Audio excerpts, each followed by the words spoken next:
সেনা প্রধানের বাসায় গেছিল কিনা ভেড়ার মতো বাসে চড়ে বলেন? সেনা প্রধান আসিফ নজরুল ডেকে নিছিল, গেছিল। ছাত্ররা গেছিল কিনা? হ্যাঁ গেছিল। আবার বলতেছেন গেল, আমি বলছি যায় নাই। ওখান থেকে আবার আমি সেনা বলছি প্রধান যায় নাই। আপনি শুনেন, মিসকোট করেন না আজিজ ভাই, ইউ আর সিনিয়র পারসন। আমি নিশ্চিত করে বলেছি ছাত্ররা যায় নাই। আরেকটা দেখেন না, রাষ্ট্রপতির কোনো আদেশ দেওয়ার ক্ষমতাই নাই। কোথায় ওটা লেখা আছে, ওইটাতেই লেখা আছে।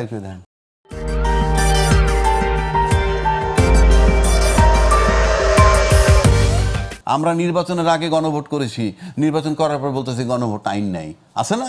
তা আমরা বলতে পারবো না কেন? আমরা তো সবার সেফটির জন্য বলতেছি, দায় মুক্তি কোনো বিষয় না। কেন বলছি? এইটার সাথে জুলাই সনদের বাস্তবায়নটা রিলেটেড। জুলাই সনদের সাথে দুইটা পক্ষ বিপদগ্রস্ত যদি বাস্তবায়ন না করে। দুই পক্ষ বিপদগ্রস্ত। প্রথম পক্ষ কারা? প্রথম পক্ষ হইল এই যে যারা আন্দোলন করছে, অভ্যুত্থান করছে, যারা যাদেরকে আপনি দায় মুক্তি দিচ্ছেন। এই দায় মুক্তি তো যে কোনো সময় ইন্ডেমনিটি উইথড্র করে তার বিচার করা যাবে, 50 বছর বয়স, 70 বছর বয়সেও তাদের।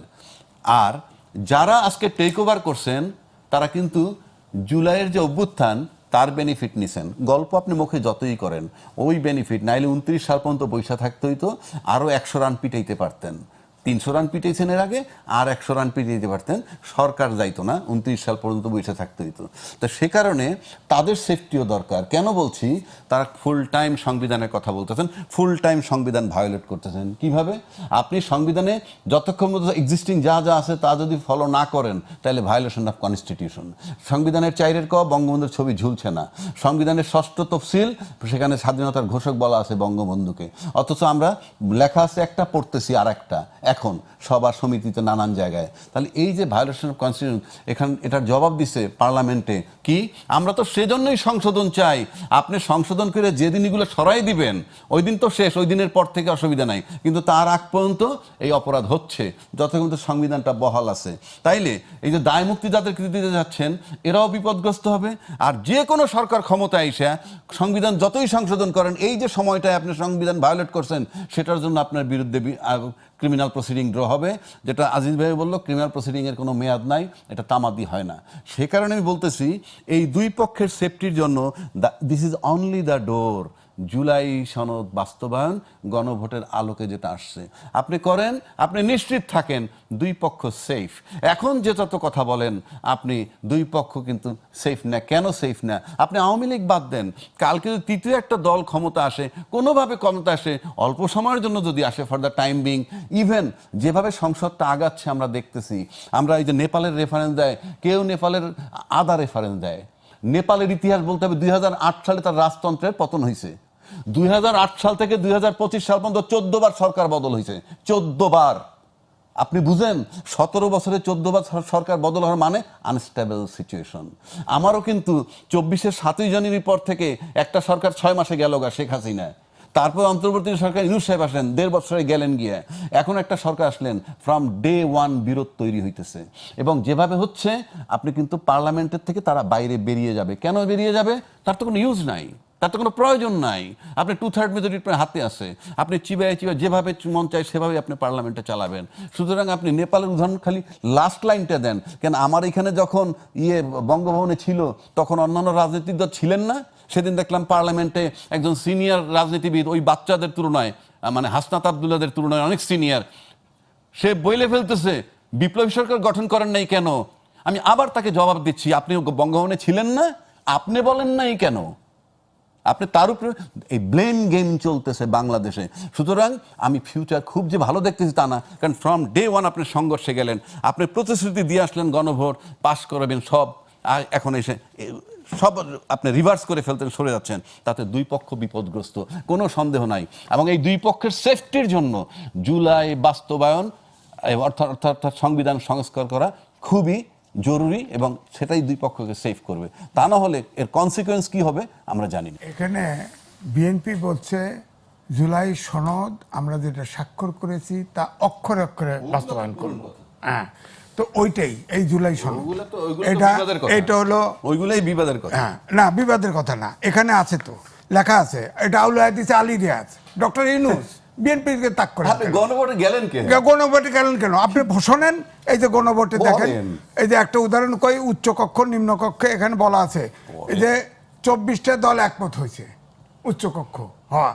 আর 7টি দল এবং জোট নোট অফ ডিসেন্ট দিয়েছে, এখানে নিচে নোট দিয়ে রাখছে অবশ্য কোনো রাজনৈতিক দল বা জোট তাদের নির্বাচনী ইশতেহারে উল্লেখপূর্বক যদি জনগণের ম্যান্ডেট লাভ করে তাহলে তারা সেই মতে ব্যবস্থা গ্রহণ করতে পারবে। তার মানে বিএনপি এটা বাস্তবায়ন করতে বাধ্য না, তাদের মুক্তি দেওয়া হয়েছে। মানে জুলাই সনদ সেই সুযোগ, এইটাই তো স্বাক্ষর করছে, এটাতেই স্বাক্ষর, যেখানে নোট অফ ডিসেন্ট দিচ্ছে সবটার ভিতরে এরকম লেখা আছে। তো বিএনপি তো সেটা তো অবশ্যই সেটা তো হুবহু পাশ করবে না, তাদের নোট অফ ডিসেন্ট দিয়ে তো হানা ভোট নেয় নাই, 4 দফা দিয়ে দিছে, সেখানে তো নাই। তো বিএনপি নোট অফ ডিসেন্ট যেগুলো দিছে সেইগুলোই তো সংসদের মাধ্যমে পাশ করবে, তো অসুবিধাটা কোথায়? আপনার জুলাই সনদ টোটো বাস্তবায়ন করতে হবে কেন? ওটা নিয়েও তো প্রশ্ন আছে। আপনার যা কিছু ঢুকাই দিয়েছেন, জুলাই সনদ, সংসদ সংস্কার পরিষদ, এগুলো এক প্যাকেজে বাস্তবায়ন করতে হবে। দেশে আইন নাই, দেশে আইন নাই। 47 সালের সংবিধান ছুঁড়ে ফেলছেন, 71 সংবিধান ছিঁড়ে ফেলে দেবেন, সব ভেড়ার মতো আপনার প্রধান সেনাপতি ডাক দিছে চলে গেছেন, আবার বঙ্গভবনে ঢুকাইছে ওখানে চলে গেলেন, কারো মাথায় এগুলো সব গেছে, ছাত্ররা গেছে, ভাড়ার মাংস ইউনুস তখন ছিল, ছাত্ররা গেছিল, হ্যাঁ ছাত্ররা গেছে, ছাত্ররা বঙ্গভবনে শেখ মুজিবের ছবিটা নামাইছে ছাত্ররা, জেনে রাখেন। না সেনাপ্রধান ডাকছিল ভেড়ার মতো গেছে বললেন, ভেড়ার মতোই তো, তাহলে এগুলো আউলার বাজিছে কেন? আমি দায়িত্ব নিয়ে বলছি যে ছাত্ররা যায় নাই। ছাত্ররা গেছে তো, কোথায় যারা উপদেষ্টা গেছে ওত দিছে না কবে? সে তো আরেক চ্যাপ্টার। সেনা প্রধানের বাসায় গেছিল কিনা ভেড়ার মতো বাসে চড়ে বলেন? সেনা প্রধান আসিফ নজরুল ডেকে নিছিল, গেছিল, ছাত্ররা গেছিল কিনা? হ্যাঁ গেছিল, ছাত্র আবার বলতেছেন গেল, আমি বলছি যায় নাই, ওখান থেকে আবার আমি বলছি যায় নাই। আপনি শুনেন, মিসকোট করেন না আজিজ ভাই, ইউ আর সিনিয়র পারসন। আমি নিশ্চিত করে বলেছি ছাত্ররা যায় নাই। তারপরে ছাত্ররা বলছিল অন্য জায়গায় যাইতে, ইউনিভার্সিটি ক্যাম্পাসে, সেখানে বললো না, তাহলে বঙ্গভবনে, তখন তারা বঙ্গভবনে যাইতে রাজি হয়েছে। ভেড়ার মতো যারা গেছে তারা কারা? আপনি যেটা বললেন স্রেফ রাজনীতি। বঙ্গভবনেও যখন গেছে ছাত্ররা যায় নাই, তখন বিএনপির মহাসচিব ফখরুল ইসলাম আলমগীর বলছিল, এইবার আসেন, এই যে প্রশ্ন বাইরে আসছে জাতীয় সরকার করার বলছে না, বিএনপি রাজি হয় নাই, ফখরুল ইসলাম আলমগীর বলছিল, সবাই বলছে যে জাতীয় সরকার করেন না, 3 মাস পরে তো নির্বাচন হবে। যখন হলো না, 7 তারিখে জনসভা দিছে না পল্টনে, সেখানে ইলেকশন চাইছে না, কার কাছে বলছে? তো তখন কার কাছে চাইছিল? 7 তারিখে যে দায়িত্বের সেনা প্রধান, বা 8 তারিখে ক্ষমতা কিছু তো কইবেন, কার কাছে চাইছিল? ডক্টর মোহাম্মদ ইউনূস, যেটা আপনি নেপালে উদাহরণ দিলেন, শুনুন, নেপালে 7 তারিখে কার কাছে নির্বাচন চাইছিল এটা একটু বলেন। 7 তারিখের নির্বাচনে যারা দায়িত্বে ছিল কারা বলেন না? ছাত্ররা দায়িত্ব ছিল, ছাত্ররা ইউনূসকে আনার জন্য অপেক্ষা করছে। সে তো ইউনূস আসে নাই, নাহিদ আছে, ওই যে যারা আছে, ইউনূস সাহেব আসলে তো 8 তারিখ, হ্যাঁ 8 তারিখে এসে দায়িত্ব নিছে। তা 7 তারিখ কার কাছে চাইছিল একটু বলেন।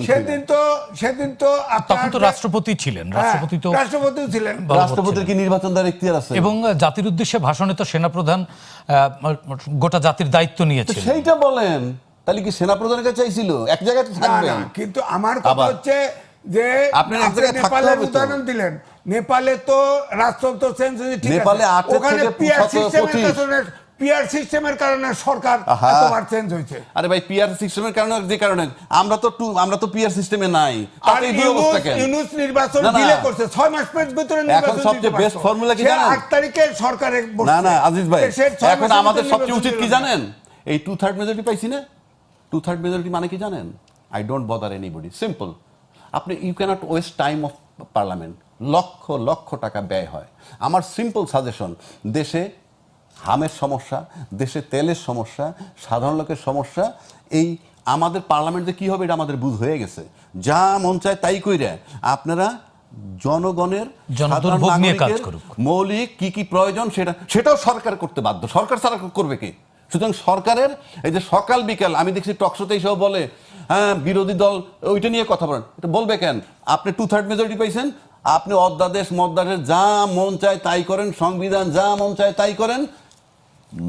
আমার তেলের জন্য যাতে যা মন চায় তাই কি করা যায় নাকি? করছে তো। রাষ্ট্রপতির আদেশ আইন কোট করে রাখতে পারবে। সংবিধানের যে সংবিধানের কথা বারবার বলা হচ্ছে, সংবিধানের 152(2)তে বলা আছে রাষ্ট্রপতির আদেশ আইন। দেখাবো আরেকটা দেখেন না, আরেকটা দেখেন না, রাষ্ট্রপতির কোনো আদেশ দেওয়ার ক্ষমতাই নাই, কোথায় ওটা দেখেন? লেখা আছে, ওইটাতেই লেখা দেখেন আছে, ভাই, একটু দেখেন। ওটাই লেখা আছে। আচ্ছা, যাক। আপনি বলেন সংস্কার নাই, আচ্ছা, আপনি বলেন। সংবিধানে আছে সংশোধন, আপনারা কয় সংস্কার আচ্ছা ভাই, করবেন আমি না। বলতে না দিলে আমি বলি আচ্ছা আসবে, আপনার কাছে আসবো আমরা আসবে। একটু রাজ্জাকিবের কাছে বলেন। শুনি। এই বললো সংবিধান, এই বললো সংস্কার বলতে কিছু নাই। আপনি যদি বিএনপি এই যে দেখেন, এই যে ওইটাতে আছে 93 এর 1 অনুচ্ছেদের কতে আছে, যা এই সংবিধানের অধীন সংসদের আইন দ্বারা আইনগতভাবে করা যায় না সেটা আদেশ হবে, যেটা করা যায় সেটা করা যাবে না, তার মানে প্রেসিডেন্টের এখতিয়ার নাই। আচ্ছা বেশ ভালো। জি বললেন। আসবো আমরা। রাজ্জাকি ভাই প্লিজ। রাষ্ট্রপতির আদেশ তখনই আসে যখন সংসদ থাকে না। সংসদ থাকে নাই, আদেশ আসছে। আদেশটা সংবিধানের 152(2) মোতাবেক এইটা আইন।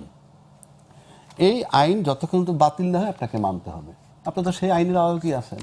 এই আইনের আলোকে গণভোট হয়েছে। আচ্ছা, গণভোটটা কারা চাইছে? আজকে যারা ক্ষমতায় তারা চাইছে। তারপরে গণভোট আগে পরে হওয়ার কথা ছিল, ইলেকশনের আগে না ইলেকশনের দিনে। যারা ক্ষমতা আছে তারা বলেছে যে গণভোটের দরকার নেই। নো, কি বলেন? প্রস্তাবও কি তারা গণভোটের? কোথায় আছেন আপনি? আমি টিভিতে বলতেছি, আপনি বুঝেন না? কি চাইছে, ওনরা চাইছে? চাইছে। তারা গণভোট চেয়েছে। গণভোট চাওয়ার পর জামাত বলছে আমরা নির্বাচনের আগে চাই, ওনরা বলছেন আমরা একই দিনে চাই। ভালো কথা, এই তো চাইছেন, গণভোট চাইছেন। হ্যাঁ, আপনি আইন জানেন না? আপনি বেআইনি প্রস্তাব দিচ্ছেন, বেআইনি প্রস্তাব মোতাবেক আসছে, সমস্যা কোথায়? যদি আপনারটাই ধরি আমি, সবাই যেটা মেনে নিবে সেটাই আইন। সবাই যেটা মেনে নিচ্ছে সেটা নিয়ে তার ভিত্তিতে নির্বাচন হয়েছে। নির্বাচনের পরে বলতেছেন ওইটা না হইলে, না মানলে নির্বাচন হইতো না। এই যে প্রতিশ্রুতি ভঙ্গ, তারা আপনার সাথে প্রতারণা করছে, আপনারা বলতেছেন আপনারাও তো প্রতারণার ইন্টেনশন নিয়ে এটা করছেন। আমি যদি মোটা দাগে বলি, এরপরে আসেন গণভোট হওয়ার পর আপনি সেই আইন মানবেন না কেন? রাষ্ট্রপতির আদেশ তো বাতিল হয় নাই, আপনি এখন বাতিল করে করবেন, ফলাফল তো হয়েছে ওইটার।